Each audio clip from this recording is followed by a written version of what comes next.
Salam jumpa pemirsa, Simpul Dunia Sepekan kembali hadir menemani Anda dengan sejumlah informasi menarik dari mancanegara yang telah kami rangkum dalam sepekan ini. Tentunya bersama saya, Selis Regar, inilah Simpul Dunia Sepekan selengkapnya.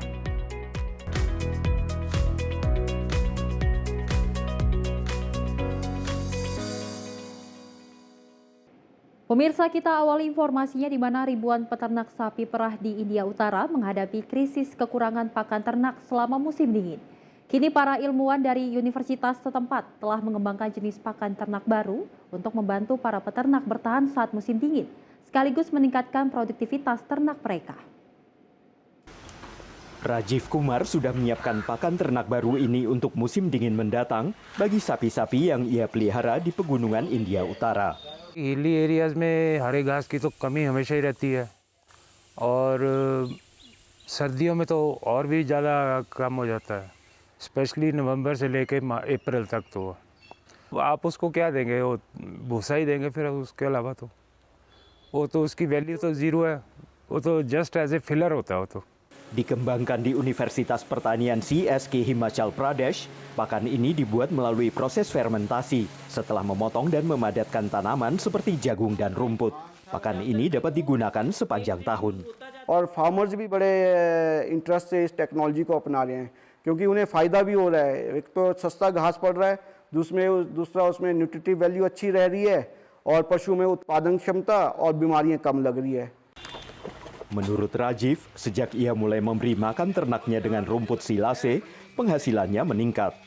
एक गाय की लगा लो तो कम से कम रोज़ की 2 से 3 लीटर की तो इंक्रीज़ है। Harga pakan ini sekitar 4 sen atau sekitar Rp600 per kilogram, sehingga terjangkau bagi para peternak. Dikemas dalam bentuk balok, pakan ini juga menghemat tenaga kerja yang biasanya mengumpulkan pakan ternak. Silage जो है बेसिकली इसको आप ये कह सकते हैं कि ये एक अचार है हरे घास का, जिसको कि हम लंबे समय तक स्टोर कर सकते हैं. Pakan baru ini tidak hanya meningkatkan kesehatan hewan, tapi juga berdampak pada kesehatan manusia. ऐसे एनिमल का जो मिल्क आएगा उसमें जो न्यूट्रिशनल क्वालिटी है, स्पेशली ऑफ माइक्रो न्यूट्रिएंट्स जैसे कि विटामिन है, vitamin A, vitamin D3, vitamin E और मिनरल जो है जैसे कैल्शियम है, फास्फोरस है, वो ज्यादा होती है compare to other synthetic sources. Menurut para ilmuwan, meski India telah mengembangkan berbagai jenis sapi dalam beberapa dekade terakhir, tapi tidak banyak perhatian yang diberikan pada kualitas pakan ternak. Akibatnya, produktivitas hanya mengalami sedikit peningkatan. Pakan siap pakai ini juga membantu para peternak yang lebih tua seperti Balkrishnan Sharma yang menghadapi kekurangan tenaga kerja yang umum terjadi di wilayah perbukitan. Ia dulu punya 3 ekor sapi, tapi kini tinggal 1 ekor. Dan beralih ke rumput silase membuatnya optimistis. Use करने से ऐसा है कि मैंने अपनी तरफ से ऑब्जर्व किया है कि दूध में बड़ा फ़र्क पड़ रहा है और गाय की जो सेहत है उसमें भी काफ़ी फ़र्क पड़ रहा है. Selain dalam drum, pakan ini juga dikemas dalam karung yang lebih mudah dibawa ke wilayah terpencil. Terrain बड़ी टेढ़ी मेढ़ी रहती है और हर गांव तक, हर घर तक सड़क नहीं पहुंचती है, ताकि वो छोटा सा बैग 40 किलो का पीठ में भी उठा के कम से कम 2 दिन 3 दिन पशुओं को आराम से खिला सके और पशुओं में उत्पादन क्षमता बढ़ सके. Tantangan berikutnya adalah membujuk lebih banyak peternak untuk mulai menggunakan pakan baru untuk ternak ini. Harapannya dengan melihat para peternak seperti Kumar dan Sharma melakukannya, lebih banyak peternak lainnya akan termotivasi untuk ikut beralih. Dari Arlington, Virginia, saya Helmi Yohanes dan tim VOA. Ratusan ribu tunawisma di seluruh Amerika Serikat menghadapi situasi sulit setelah Mahkamah Agung Amerika Serikat mempermudah otoritas wilayah melarang warga tinggal atau tidur di ruang publik. Pejabat di California, pemirsa, salah satu negara bagian dengan populasi tunawisma terbesar di Amerika Serikat, mencoba mengatasi masalah tersebut. Para pejabat di Los Angeles County membersihkan tenda-tenda para tunawisma setelah Mahkamah Agung Amerika Juni lalu membolehkan otoritas wilayah melarang warga tidur atau tinggal di ruang publik meski mereka tidak punya tempat tinggal lain. Menurut data, sekitar 650.000 tunawisma berada di jalanan Amerika pada malam hari. Sheridan adalah salah satu di antara mereka. Basically what happens is they have a war against the homeless, okay? Sheridan pindah ke California dari Wyoming, tapi mengatakan mimpinya tidak terwujud. Ia tidak punya rumah tapi tidak mau tinggal di tempat penampungan. Jadi ia sudah hidup di jalanan selama 5 tahun terakhir.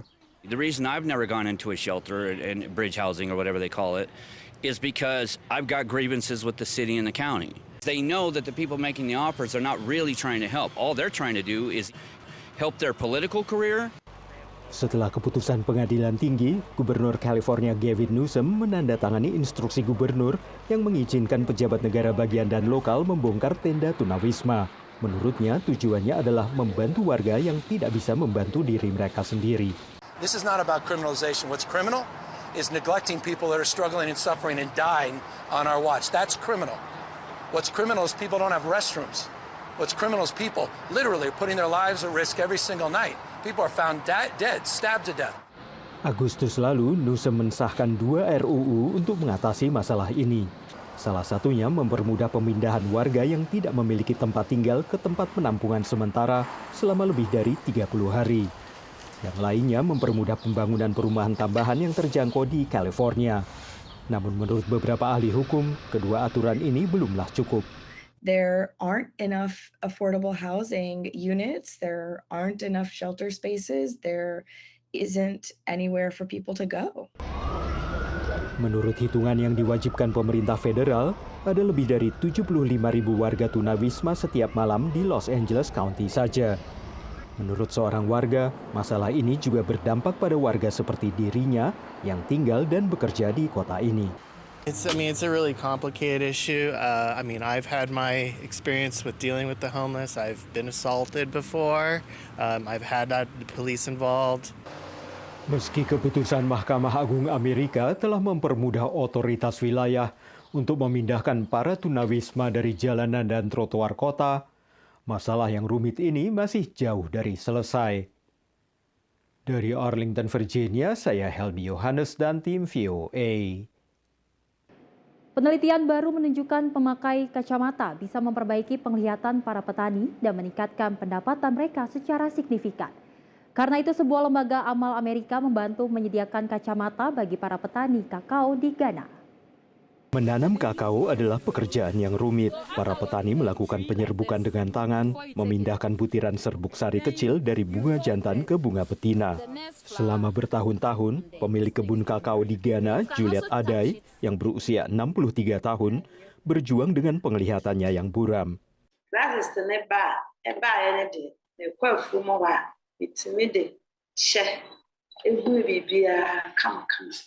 Dengan bantuan lembaga amal yang berpusat di Amerika Serikat Vision Spring, Juliet mendapatkan kacamata untuk membantu penglihatannya yang buruk. Menurutnya, kacamata ini telah membantu meningkatkan pekerjaannya.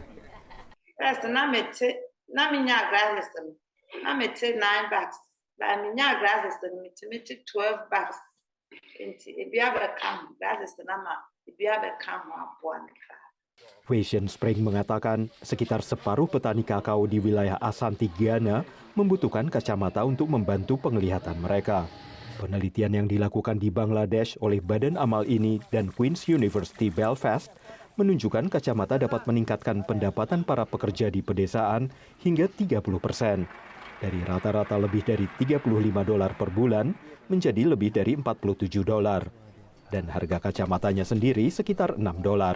A very modest investment in vision correction for farmers and for artisans and skilled tradespeople yields a pretty massive return on investment in terms of the household income that they are able to continue to earn. It's one of the few tools in the International Development Toolbox that can be deployed to increase income in farming communities that has yet to be used. Menurut Juliet, adanya pendapatan tambahan telah membantu untuk membiayai pendidikan keluarganya, yang nantinya akan juga membantu mereka meningkatkan pendapatan di masa depan. Dari Arlington, Virginia, saya Helmi Yohanes dan tim VOA. Sementara itu pemirsa, sebuah restoran baru di Nairobi, Kenya membuat gebrakan bukan hanya karena makanannya, tetapi karena beberapa stafnya. Kafe ini memiliki 3 robot pelayan yang menjadi daya tarik utama. Meski sejumlah pihak khawatir kehadiran robot bisa mengakibatkan tergusurnya pekerjaan manusia. Ini waktu makan siang di Robot Cafe di kawasan Kilelesha di Nairobi. Dan ada pelayan unik yang telah membawa kegembiraan. Thank you, Nadia. Nadia adalah salah satu dari 3 robot pelayan di restoran ini yang bertujuan meningkatkan pelayanan. Ini adalah yang pertama di Afrika Timur. You assign them duties in the morning like normal waiters. You tell them which tables one particular robot is supposed to go and what is expected to do there. Because for instance, they do more than just survey. They sing happy birthday. For instance, let's say you do a reservation and you have a birthday. It's going to deliver you your cake with the message and everything, and also sing happy birthday with you with the background of waitresses. Penggunaan teknologi robotik dalam industri layanan makanan bukanlah hal baru. Restoran dengan pelayan robot bisa ditemukan di Amerika Serikat, Tiongkok, dan kota-kota lain. Tapi konsep ini baru ada di Afrika. Sejak dibuka di Nairobi 2 bulan lalu, menurut staf Robot Cafe, sambutannya sangat baik. Dengan robot-robot menjadi daya tarik bagi para pelanggan, seperti Brooke Abito, yang hari ini datang bersama keluarganya untuk makan siang. I was happy to show my kids this, in Africa, in your own backyard. So yeah, it was very good. You can see that the technology needs a bit of development, but it's really nice how the robots take the food, they come and serve you, and when I come back next time, I want to see the robots more interactive, taking your orders, bringing your food, but it's a very good first step. Menurut data pemerintah, industri perhotelan merupakan salah satu sumber lapangan kerja yang besar di Kenya. Pengenalan robot di sektor ini membawa kekhawatiran akan tersingkirnya pekerjaan manusia oleh mesin. Tapi pakar industri mengatakan tidak ada alasan untuk cemas karena teknologi ini hanya akan berfungsi sebagai alat untuk meningkatkan efisiensi dan kualitas pelayanan. I really don't think it can face off the entire human labor, but it will be incorporated still. Just like we have incorporated the other technology and we've used it to improve our human labor and worked together.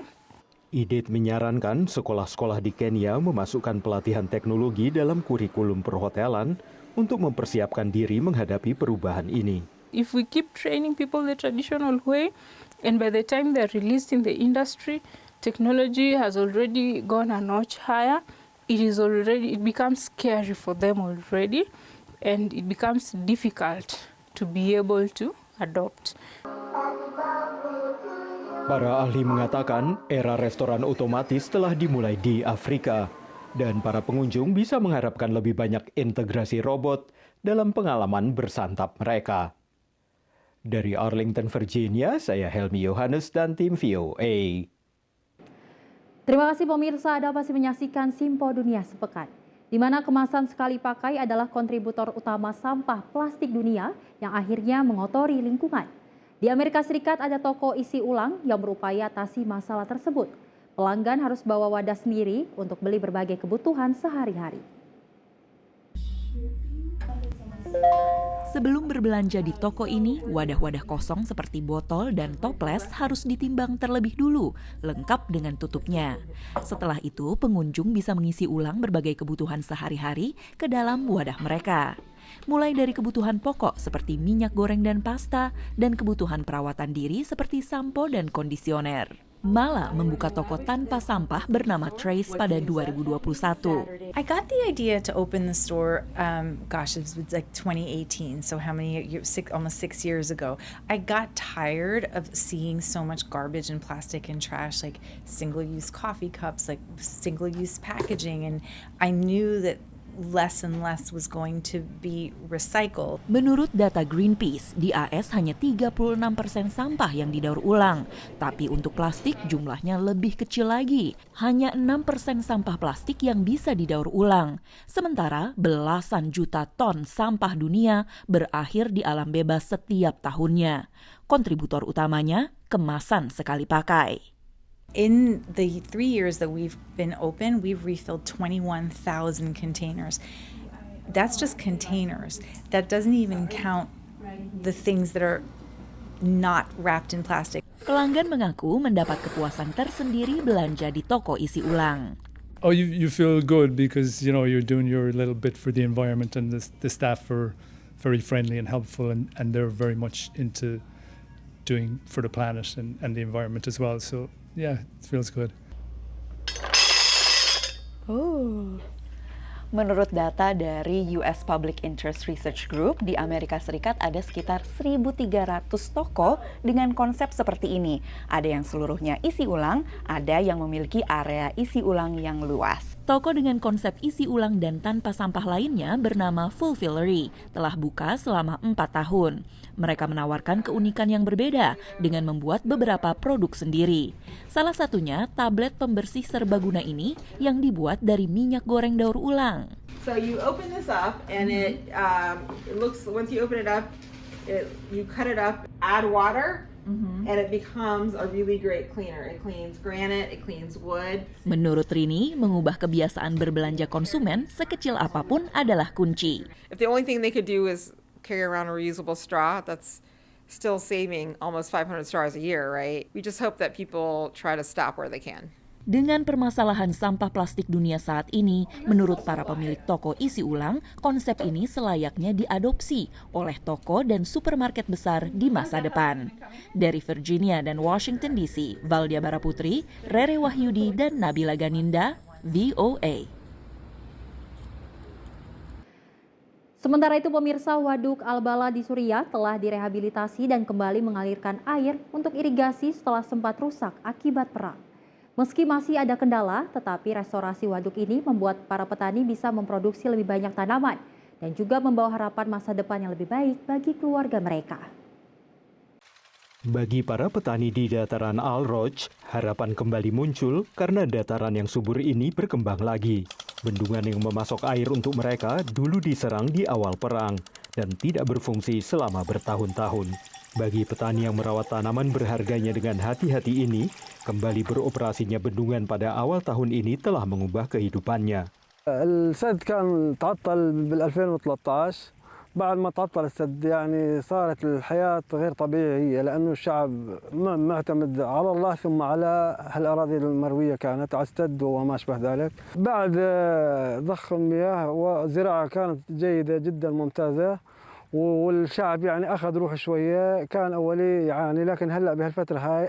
Sebagian besar waduk Al-Bala kering selama lebih dari 10 tahun dan hanya mengandalkan curah hujan musim dingin setelah pompa yang mengisi waduk dari sungai terdekat menjadi korban perang saudara. أثرت الحرب السورية بانقطاع المصدر الرئيسي هو مصدر الكهرباء لضخ المياه هو مصدر الرئيسي محطة عين الزرقاء تم توقيف المحطة بسبب تخريب المحطة من العمليات الحربية وقصف النظام المجرم للمنشآت. Dengan pulihnya pompa-pompa itu, waduk Al-Bala terisi kembali dan mulai mengairi wilayah ini. Sehingga para petani bisa memproduksi lebih banyak tanaman dalam jumlah yang lebih besar yang sudah mulai masuk ke pasar. Menurut pemimpin pemberontak Suriah, air irigasi membantu mengurangi ketergantungan pada bantuan pangan asing. Tapi memperingatkan, keberhasilan itu juga membawa risiko. طبعا تكمن الخطورة خلال استهداف النظام المجرم للسد في حال تم استهداف جسم السد إذا أدى إلى انهيار السد فاحتمال أن تغرق مساحات كبيرة ويؤدي إلى خطر على أرواح الأخوة المدنيين في منطقة الروج. Petani ini mengatakan ia sedang mempertimbangkan tanaman baru yang bisa ia tanam yang dulu tidak bisa tumbuh selama lebih dari 1 dekade. هلا بعد وجود المياه موجود البندورة موجود بعض من الخضروات مثل الفاصوليا وما أشبه ذلك يا خيو. في شغلات يا خيو يعني بسيطة جدا هلا العجور الجثة الذرة الصفراء حاليا على وجود المياه قبل ما كانت تنزرع هاي بوجود المي يعني صارت العالم تزرع. Dengan kembalinya air irigasi dari waduk Al-Bala, maka teriknya matahari musim panas tidak lagi membuat tanah subur ini menjadi kering. Air yang memberi kehidupan telah membawa kelegaan bagi warga wilayah ini dan harapan bagi masa depan yang lebih baik untuk anak-anak mereka. Dari Arlington, Virginia, saya Helby Yohanes dan tim VOA. Informasi terakhir pemirsa, di mana 2 inovator muda di Mozambik memanfaatkan sumber daya daur ulang untuk meningkatkan kehidupan komunitas mereka. Salah satunya berupaya menyediakan energi terbarukan bagi lingkungannya, sementara yang lain membuat drone untuk misi keselamatan dan juga memetakan daerah rawan banjir. Di bawah naungan pohon mangga ini, Nelio Mazivila yang berusia 17 tahun membangun sebuah laboratorium sementara. Di sini ia memperbaiki peralatan elektronik dan rumah tangga menggunakan barang bekas dari perangkat lainnya. A maior parte do material que uso aqui é reciclado, material de sucata, retirado em TVs velhas, amplificadores. Se preciso do material urgentemente, vou até um centro que vendem e compram sucatas. Fora disso, são meus amigos, vizinhos, têm me dado TVs, rádios, eletrodomésticos velhos. Nelio mengatakan ia bisa menyediakan energi bersih dan berkelanjutan serta penerangan dengan baterai dengan memakai inverter yang mengubah arus searah menjadi arus bolak-balik untuk menjalankan sebagian besar peralatan rumah tangga dan lampu. Menurut Nelio, alat ini dapat berfungsi di rumahnya, jadi mestinya bisa berfungsi di lingkungan sekitar. O dispositivo é um inversor que inverte corrente contínua de uma bateria para corrente alternada para uso residencial. Com o dispositivo que eu tenho aqui, posso alimentar 3, 4 casas. Tidak jauh dari laboratorium Nelio, Clayton Mishak yang juga berusia 17 tahun memulai penemuannya dengan membuat mobil-mobilan dan robot, meskipun minat utamanya adalah drone. Memakai serat karbon dan FPV atau kamera pandangan orang pertama, ia mengembangkan drone cepat dan kuat yang bisa berguna untuk memetakan daerah rawan banjir dan membantu misi penyelamatan. Usar os drones para lugares que são de difícil acesso para o ser humano, por exemplo, os tempos das cheias. Então foi daí onde eu pensei em fazer os drones, digamos, indestrutíveis, flexíveis e rápidos. Clayton berniat terus melakukan penelitian untuk membawa penemuannya ke tingkat yang lebih tinggi. O que me motivou também foi não deixar Moçambique atrás do conhecimento, vamos dizer assim. Então, como eu tenho conhecimento desses tipos de drones, esses tipos de pesquisas que eles fazem, acabei também por criar uma coisa que eles mostrassem e, pelos vistos, eles estão a dar atenção. Isso é muito bom, é muito positivo, porque vai ajudar o país a dar mais um passo. Meskipun tidak memiliki pendidikan formal dan tidak pernah bertemu secara langsung, kedua inovator muda ini terus menginspirasi satu sama lain melalui media sosial. Kini mereka berharap ada perusahaan publik, swasta, dan individu yang muncul dan memungkinkan mereka untuk mengembangkan keahlian dan masa depan mereka.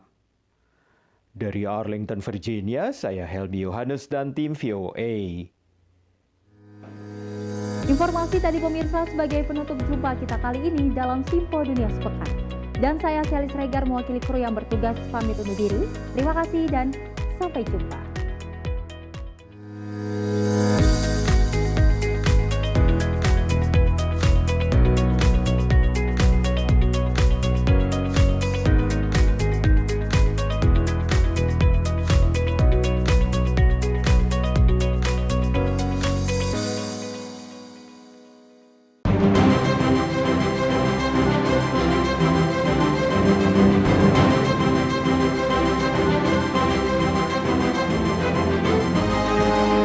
Simpo TV, News, Sport, Entertainment.